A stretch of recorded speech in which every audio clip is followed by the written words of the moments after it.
জি দর্শক, দেখতে পাচ্ছেন আমরা এখন অবস্থান করছি ফরিদপুর জেলার সালতা থানার গট্টি ইউনিয়নের ঠেনটনি বাজারে। এখানে আমরা জেনেছি যে যুবপল্লী পাঠশালা নামে একটি অরাজনৈতিক সংগঠন রয়েছে। তো সেই সংগঠন থেকে আজকের ঈদ উপহার 2025 উপলক্ষে ঈদ উপহারের ব্যবস্থা করেছেন তারা। তো এই বিষয়ে আমরা এখান থেকে জানবো। বাদ বাকি থাকতে আসসালামু আলাইকুম। ওয়ালাইকুম আসসালাম। ভাই, আপনাদের এই যে সংগঠনের বিষয়ে আমরা কিছু জানতে চাচ্ছিলাম। বিষয়ে আমরা তো তেমন কিছু করি না।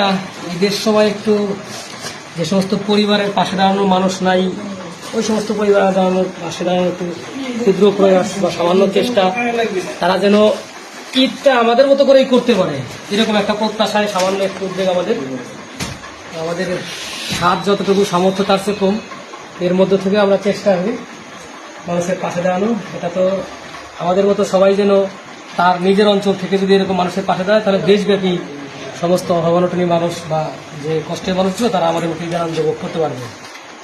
আপনাদের সংগঠনের বয়স কত বছর বা কতদিন? আমরা শুরু করেছিলাম প্রায় 5 বছর, 2021 সাল থেকে আমাদের শুরু।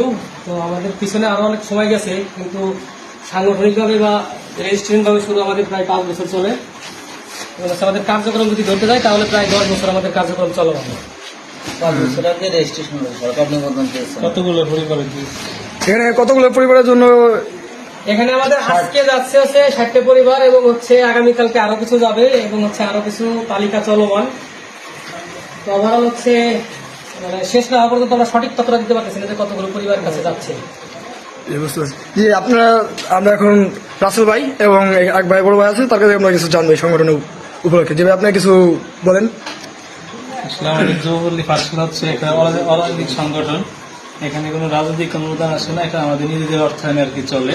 ঠিক আছে, আমরা যে মানে ঈদ উপহারটা দিচ্ছি এটা 5 বছর ধরে আমাদের চলমান।